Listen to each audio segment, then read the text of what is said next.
When it comes to understanding the various superheroes, there is rarely anything more important than knowing their origin story. It's important if you want to understand the characters' motivations or the themes of their stories. It's the reason we've had to sit through footage of Martha Wayne's pearls dropping to the ground in slow motion over and over and over and over and over again. Welcome to Top 10 Nerd. I'm Andrew Boyd, and today we will be going over the top 10 superhero origin stories everyone should know. Most of this list is composed of the most famous and iconic origins, but to round out the list, I have one slightly more obscure one that I think should be talked about more. So let's start there and dive in. Starting with number 10, Deadman. Deadman first appeared in Strange Adventures number 205 in 1967, and while he is rarely if ever talked about in the same circles as most of the other origin stories on this list, I find his origin relatively unique and compelling. Boston Brand was a daring circus trapeze artist known for his gruff exterior that hid a heart of gold. This gruff exterior caused him to have a lot of people who disliked him. He was known for performing death-defying acts while dressed in a corpse-like mask, until one day, during his show, he was shot and killed by persons unknown. Due to him being well liked by the Hindu goddess Ramakrishna, Brand was allowed to stay on Earth as a ghost so that he could help protect the innocents and track down his murderer and bring them to justice. He is invisible to pretty much everyone, but he has the power to enter the living and possess and control their bodies, which really sets his story apart from other heroes. His story is interesting because it tackles mortality as well as regret, and it is a catalyst for a lot of growth for Boston, despite the fact that he is a dead man. Number 9, Captain America. Captain America first came on the scene in late 1940 in Captain America Comics number 1, featuring the hero punching out the leader of the German army almost a year before America entered World War II. His origin is beautiful in its simplicity. A frail man who has been deemed unfit for service in the US military desperately wants to serve his country, and agrees to undergo an experimental procedure that will grant him incredible abilities. Before the formula can be used to create more super soldiers, a spy destroys the formula and kills the professor who created it, leaving Steve Rogers as the only super soldier. He becomes Captain America, but his secret identity is soon discovered by a young boy serving as the regiment's mascot named Bucky Barnes, and Steve decides that the most reasonable way to deal with this is to bring the small child with him into an active war zone as his sidekick. The nuances of his origin have been explored more in the years since, but it is otherwise unchanged and was very faithfully adapted in the MCU film adaptation. Not so much in the weird 70s made-for-TV movie though. Interestingly, the first time we meet Steve in the comics is when he's undergoing the procedure, so we don't really get to know anything about his character before he is Captain America. Number 8, Wonder Woman. In her initial appearance in 1942's All-Star Comics number 8, Wonder Woman's origin was that she was the daughter of Hippolyta, the queen of the Amazons. Hippolyta desperately wanted a child and prayed to the gods to bring life to a clay statue of a little girl that she had made. You know, like Pinocchio. Aphrodite granted her wish, and the clay became a real girl. She was raised as an Amazon, quickly learning and excelling in their ways. The Amazons lived in secret on Paradise Island until a World War II pilot named Steve Trevor crash landed. Diana saved his life and decided she wanted to come back to the world of man so that she could fight the Axis powers, as well as be with Steve, who she thought was a certified hottie. The Amazons held a competition to determine who would go, and Diana won, being allowed to go to the modern world and being given her iconic costume, tiara, and lasso of truth, and she became Wonder Woman. Her origin story has been tweaked several times over the years, with the time period changing and her being sent as an emissary from her island, but for the most part, it has stayed pretty much the same. Number 7, Captain Marvel. First appearing in 1940's Whiz Comics number 2, Billy Batson was an orphan living on the mean streets. One day, a strange man in a trench coat approached him and told the young boy to follow him into an abandoned subway station. He did, and the man revealed himself to be a wizard, and took Billy to the Rock of Eternity. The wizard, Shazam, told Billy that he had been chosen to be the wizard's champion,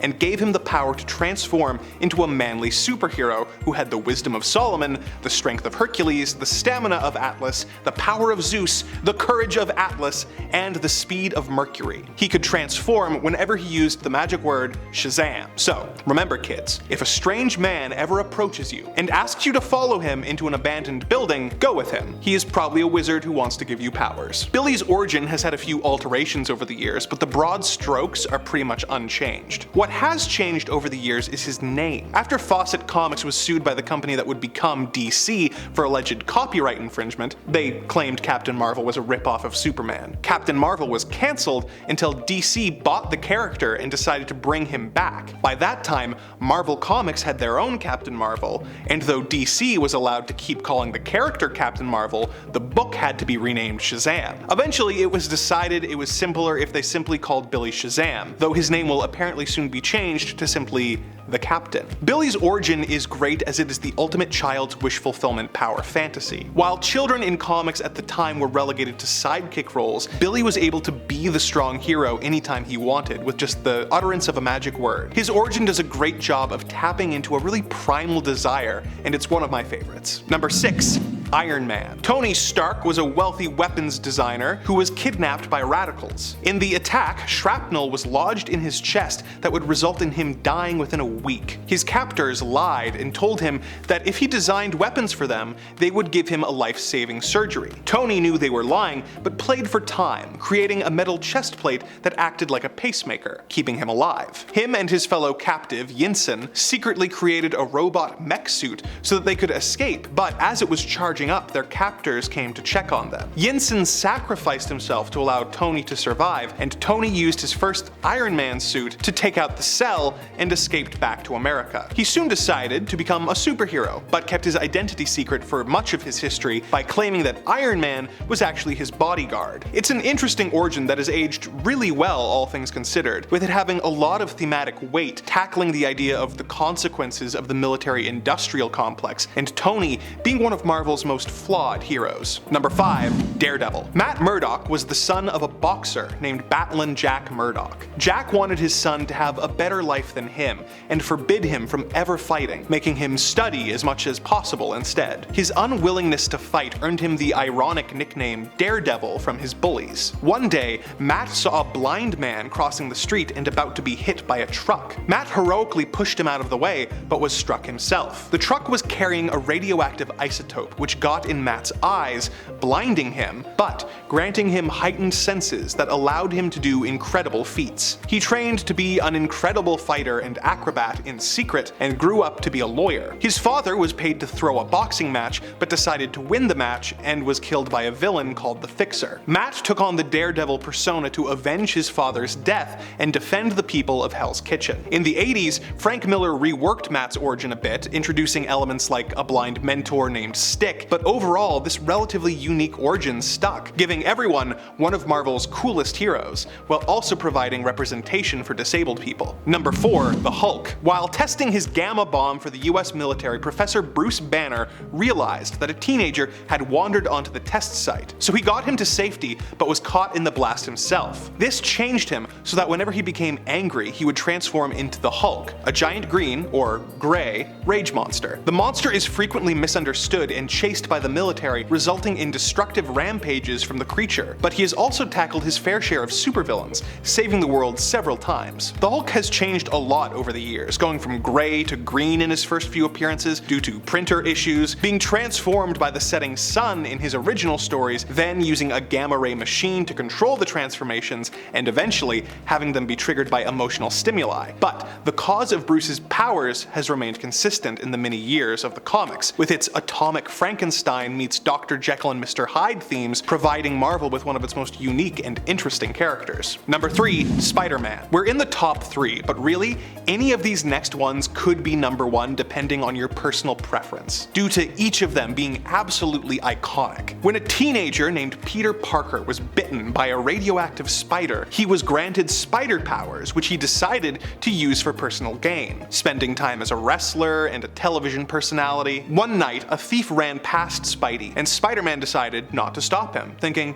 it wasn't his problem. In a strange coincidence, the robber broke into Peter's home, resulting in the death of Peter's Uncle Ben. Spider-Man went after the crook, and upon recognizing him, was racked with guilt that his inaction resulted in an innocent life being lost. He vowed to be a hero and realized that with great power, there must also come great responsibility. All of this is present in his first appearance in Amazing Fantasy number 15 from 1962, and and has remained virtually unchanged due to how strong it is. The idea of having the catalyst of the hero's heroics be his fault adds a layer of guilt to the proceedings that helps define Spidey as a character, and it really doesn't get much better than this. Number 2. Batman. When Bruce Wayne was a child, he and his parents were walking home one night when they were confronted by a robber. The robber, later named Joe Chill, shot Bruce's parents, leaving them dead on the pavement in front of the traumatized young boy. He made a vow to dedicate his life to fighting crime in Gotham City and spent his formative years training his mind and body to be the ultimate crime fighter. When he was grown, he was almost ready, but needed some way to strike fear into the hearts of criminals, as he knew that they were a superstitious and cowardly lot. At that moment, a bat flew through his window, and he was inspired to become Batman. Over the years, this origin has been expanded upon, and his time training has been more fleshed out, but that's his origin, and it's perfect. It's dark and gothic and perfectly suits the character. It is so ingrained in our public consciousness at this point that we're kind of sick of seeing it, or even hearing about it whenever the character brings it up in media. At this point, you could just have Batman show up and never mention why he does it, and everyone would still know, and that's the mark of a strong origin. Number 1. Superman. When the planet Krypton was about to be destroyed, one child was placed in a rocket and sent to Earth so that he might survive. Once on Earth, this child was raised by a kindly couple who taught him right from wrong. When he grew up, he decided to use his powers for good and be a superhero. Disguised as mild-mannered reporter Clark Kent, whenever trouble strikes, he becomes Superman. This origin was present in its broad strokes with the character's first appearance in 1938's Action Comics number 1, which features the doomed planet and sent to Earth in a rocket elements. A year later, in Superman number 1, the story was expanded upon, introducing the Kents who took him in. And in the years since, the origin has been reinterpreted and expanded upon, but all of the initial elements are still present. Although, in her first appearance, Clark's mom is named Mary, which is funny because in the years since, they've made a pretty big deal about her name being Martha. I think this origin is one of my favorites due to how classic it is, but also the fact that it is essentially just the Old Testament story of Moses, showing how storytelling and myth has evolved over the years while still having similar themes show up over and over again. What are some of your favorite superhero origins? Let us know in the comments below, and remember to like and subscribe for more Top 10 Nerds.